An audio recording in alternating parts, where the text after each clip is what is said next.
Hi everyone. So let's do some quick analysis. तो अभी Telegram पे शेयर भी किया था बिटकॉइन का चार्ट। ठीक है, तो बहुत ही सिंपल और क्लीन लॉजिक है। देखो, ओवरऑल मार्केट काफ़ी अप ट्रेंड में चल रहा है और अभी 52 53 के is a very logical level जहां मार्केट एक बार को आराम से रीच आउट कर सकता है। अब समझना ये ज़रूरी है कि अगर आप बीच में कूदने की कोशिश करोगे मार्केट में तो डेफिनेटली बहुत रिस्की है, क्योंकि बहुत बड़ी रिजेक्शन किसी भी टाइम पे आ सकती है। एक बार को बड़ा लिक्विडेशन आना बनता है, क्योंकि मार्केट कंटिन्यूस काफ़ी टाइम से सिर्फ स्ट्रेट रैली ही कर रहा है। अगर आप ध्यान से देखो तो अपने को चाहिए कि मार्केट एक बड़ा रिजेक्शन दे, क्योंकि जब तक करेक्शन नहीं आएगा तब तक इट इज़ नॉट हेल्दी।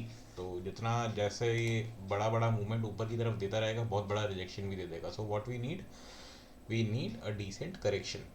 तो अपार्ट फ्रॉम इट, अभी हमने जो चार्ट शेयर किया था वो था अराउंड आई थिंक 50,000 के ऊपर ही। ठीक है, जहाँ लॉजिकली अगर देखें तो मार्केट ने अभी 51,700 के आसपास तक रीच आउट कर लिया है। ठीक है, तो it is still looking good.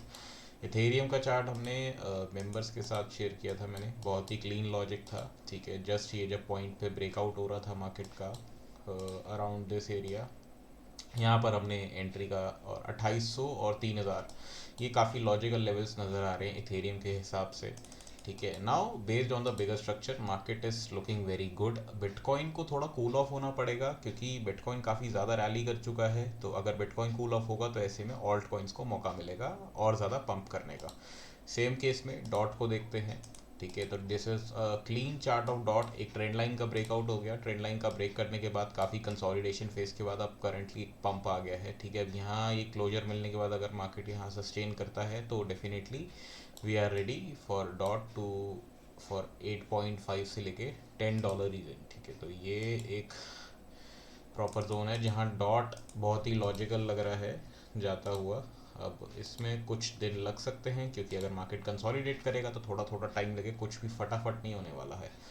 दूसरा, एक बार हम सोलाना को देखते हैं। सोलाना ऑलमोस्ट 117 के रेसिस्टेंस पे टैप हो चुका है। यहाँ से थोड़ी बहुत करेक्शन आएगी, तो इसके बाद यहाँ से अगर करेक्शन आती है तो market is ready for another pull back. और उस इसके बाद we have a zone around 125 से लेके 126। ठीक है, और इसके बाद मोस्ट इंपॉर्टेंट एवैक्स का चार्ट हमने कई बार शेयर किया है और बहुत ही क्लीन और सिंपल लॉजिक है।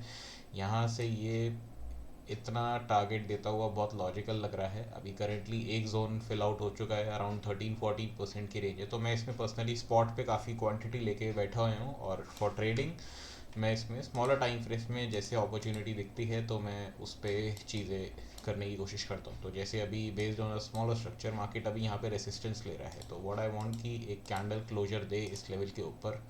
तो अगर इसके ऊपर हमें इस तरीके से कैंडल मिलता है और फिर सेकंड कैंडल अगर आपको इस तरीके से जाता नज़र आता है बाय क्रॉसिंग द प्रीवियस आए, सो इस पॉइंट पे ये कंटिन्यूशन यहाँ से आ सकती है और मार्केट यहाँ से उसके बाद एक मूवमेंट बढ़िया सा दे सकता है। तो this is what I want for a trade opportunity in AVAX. So अभी इसमें हम बस इतना ही रखेंगे। बिटकॉइन में एक चीज़ और समझ लेते हैं, just based on the smaller structure अगर आप देखो तो एक ही ट्रेंड लाइन सी फॉर्म हो रही है।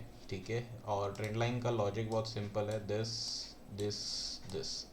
तो अभी आई थिंक यहाँ से मार्केट कुछ इस तरीके से रिजेक्शन देके इस पे एक बार को शायद सस्टेन करने आएगा, और फिर यहाँ से एक दोबारा रिवर्सल पॉसिबली बन जाएगा। But let me tell you once again, अगर आप इन बड़ी रैलीज के बीच में लॉन्ग अपॉर्चुनिटीज़ देख रहे हो, यानी कि जब इतने बड़े मूवमेंट्स के आने के बाद आप अपॉर्चुनिटीज़ देख रहे हो, तो काफ़ी सेफ रहना। क्योंकि एक टाइम होता है जब आपको एंट्री प्लान करनी होती है और एक टाइम होता है जब आपको एग्जिट प्लान करना होता है। तो इस पॉइंट पे काफ़ी लोग एग्जिट प्लान कर रहे हैं, क्योंकि मार्केट काफ़ी ज़्यादा रैली कर चुका है। और ऐसे में जो आपकी होल्डिंग्स है, होल्डिंग्स तो आप बिल्कुल रख सकते हो, होल्ड कर सकते हो और ज़्यादा। लेकिन अगर ट्रेड है, ट्रेड के लिए प्लान चाहिए, प्रॉपर वेट करना पड़ेगा एग्जीक्यूशन का, और उसके हिसाब से ही चीज़ें होंगी। तो I hope you understand this. Thank you so much, have a nice day.